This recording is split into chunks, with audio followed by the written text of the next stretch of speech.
Welcome dear students in the second lecture of Science, Chapter 2, The Living World. I hope you have enjoyed the first module. In this module, we will be learning about remaining characteristics of living things. Children, let us recall what we have studied in previous module. We can find many things around us. Some of them are living and others are non-living. The earth in which we all are living is made up of several things. The living and non-living things show some similarities and some differences. Living things possess certain characteristics which differ them from the non-living things. For example, growth, respiration, excretion, movement, responsiveness to stimuli, reproduction, and cellular structure. So, we have studied growth, respiration, and excretion in the previous module. Living things grow. They mature and grow through different stages of development. Living things respire. Respiration is a chemical reaction which occurs inside cells to release energy from the food.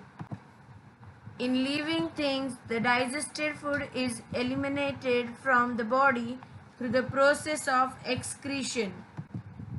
Non-living things are not alive. They do not possess life. They do not have cells and don't grow or show locomotion or movement. They do not respire as they do not require food for energy and hence do not excrete. Before we start the chapter, let us discuss the learning objectives of today's topic. We will be learning about the remaining characteristics of living organisms. We will study movement, responsiveness to stimuli, reproduction, and a cellular structure. Let us study each characteristic in detail. Children, you can see here on the screen some movements of animals. Most animals move about freely from place to place. That is called locomotion. Animals need to do locomotion because they need to search for food, water, and shelter. They need to escape from their enemies. They need to avoid unfavorable conditions like migrations and to reproduce or to find a mate. Children, you can see here on the screen some movements in plants. All plants remain fixed in the soil at one place except some free-floating plants. Plants show movement of their parts. Root always grows towards soil and shoot towards light. Blossoming of flower, opening and closing of stomata. These are some examples of movements in plants. Plants also show internal movements such as the flow of liquids within the cell. Next characteristics which we are going to learn is responsiveness to stimuli. All living things respond to stimuli. A stimulus is anything that causes a response. Living things respond to various stimuli including light, sound, touch, smell, and taste. Some living things have specialized structures to detect stimuli and to respond to it. Some organisms respond slowly and others respond quickly. We all know that plants cannot move as humans do. However, they move their leaves in response to some stimulus. Plants do not have a nervous system or a muscle system. Then, how do the plants respond to certain stimuli? The changes in the environment to which the organisms respond are known as stimuli. Everyone living organism responds when an external stimulus acts on it. Plants do move from their place but change their growth patterns. That is why plants of the same species have different body forms. This change in the growth pattern in response to a stimulus is known as trophism.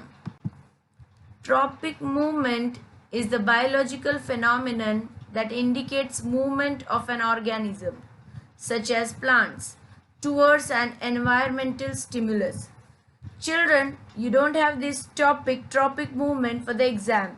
This is for your extra knowledge.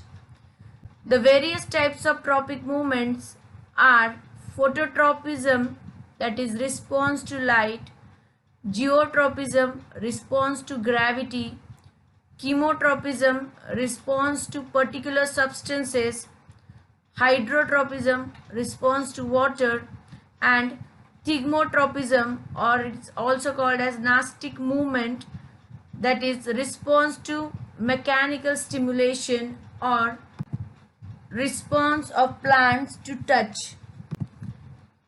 These are all tropic movements you can see here on the screen in the images. Let's see some examples of stimuli and their responses. You are hungry, so you eat some food. You are cold, so you put on a jacket. A dog is feeling hot, so it lies in the shed. It starts raining, so you take out an umbrella. Leaves of mimosa plant fold up when touched. A rabbit gets scared, so it runs away. Light flashed suddenly into our eyes. Suddenly, you felt a pinprick. So children, we are experiencing so many examples of responsiveness to stimuli in our day-to-day life. Next characteristics is very important for the living things because it ensures the continuity of that particular species. That is reproduction. The organisms have the natural tendencies to grow and reproduce to form new offsprings. Reproduction is the ability of all living things to produce new living things of their own type. Let us learn more about reproduction in plants. Sexual reproduction involves using seeds to produce new plants. This sexual reproduction takes place in the part of the plant that is flower. Flower have male part, that is androecium, and the female part, that is gynoecium. You can see on the screen how the sexual reproduction in the plants takes place. Then asexual or vegetative reproduction involves using plant parts other than seeds to produce new plants. Again, you can see the picture over here to understand how the asexual reproduction takes place in the plants. Reproduction in animals. Asexual reproduction involves only one parent. It produces offspring genetically identical to parent. Sexual reproduction involves two parents. It produces offspring different from parents. Animals can be of two types, oviparous animals and viviparous animals. Oviparous animals lay eggs and develop the eggs inside the mother's body. The eggs are hatched inside the mother. Oviparous animals are born live. Some of the examples of oviparous animals are snakes, fishes, insects, birds, hen, etc. Viviparous animals. The animals which give birth to young ones are called viviparous animals. They do not lay eggs. The development of the embryo occurs inside the mother. The embryo receives nutrients from the mother. The probability of survival is greater in viviparous animals. Human beings, dogs, cats, cattle are few examples of viviparous animals.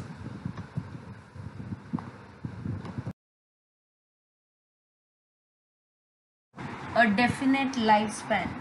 Lifespan is the period of time between the birth and death of an organism. All living things have a definite lifespan. They remain alive for some time and then they die. Different kinds of organisms have different average duration of life. For example, the lifespan of the dog is about 12 to 18 years, while the ostrich lives for 50 years. Some plants like wheat and maize live only for one season, whereas rose, bougainvillea, and trees like peepal and banyan tree live for several years. Some trees remain alive for several hundred years. Non-living things do not have a definite lifespan. A cellular structure. Living things are made up of small units called cells. A cell is defined as the smallest basic unit of life that is responsible for all of life's processes. Cells are structural, functional, and biological units of all living beings. A cell can replicate itself independently. Hence, they are known as the building blocks of life. Cells are complex and their components perform various functions in an organism. They are of different shapes and sizes. Cells are the lowest level of organization in every life form. From organism to organism, the count of cells may vary. Humans have the number of cells compared to that of bacteria. Based on cellular structure, organisms are divided into two types: unicellular organisms and multicellular organisms. Children, you can see the structure of animal cell and plant cell on the screen here. Unicellular organisms. Life on Earth evolved from a single cell millions of years ago. These single cells are known as unicellular organisms.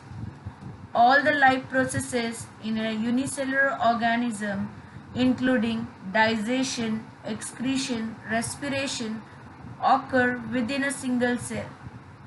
These cannot be seen by naked eyes and hence called microorganisms.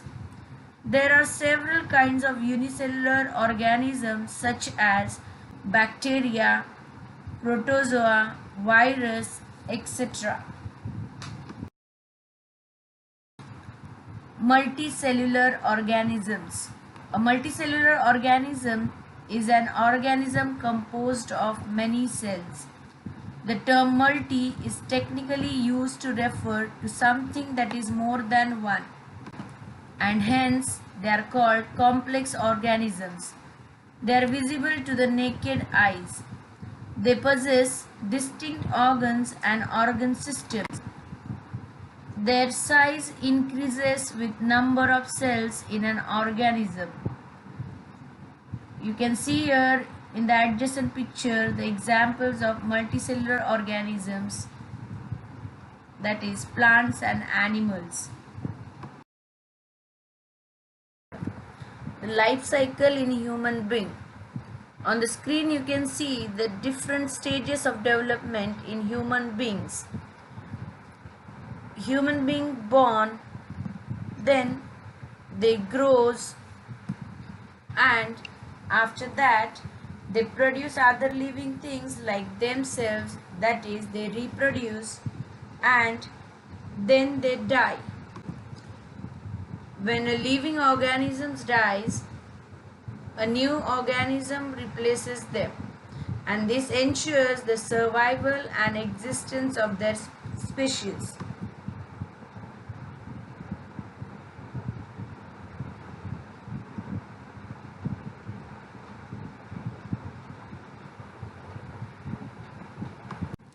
Children, let us study some questions from exercise. What are the peculiarities of the movements of the following living things? Peculiarities means an unusual characteristics or habit. Snake shows the movement of crawling. Tortoise swim and crawl. Kangaroos jump. Eagle fly. Chameleons walk. Frogs swim and hop. An ant shows the movement of walking. Dolphins show movement of swimming by using their fins. Earthworms crawl. Grasshoppers hops. Now we will see the movement in the plants. As we know, the plant shows the movement in the parts of their body. So gulmohar shows the movement by growing in the direction of light. Sweet potato shows the movement by growing in the direction of gravity, and creepers show movement by growing in the direction of light. So children, let's have a quick recap of what we have studied today. We have learned the characteristics of living things, movement. All living things move. Plants too move in various different ways. The movement may be so slow that it is very difficult to see. Then we have studied responsiveness to stimuli. All living things are able to sense and respond to stimuli around them such as light, temperature, water, gravity and chemical substances. Then we have studied about reproduction. All living organisms have the ability to produce offsprings. And then we have studied a cellular structure. Living things are made up of small units called cells. All the actions and processes in the bodies of living things are brought about with the help of these microscopic cells. Based on cellular structure, organisms are divided into unicellular organism, which contains single cell, and multicellular organisms, which consist of many cells. So children, I hope you have understood what we have learned today. Learn each and every characteristics of living things in detail. We are going to learn about useful and harmful living things along with few question answers in the next module. Thank you.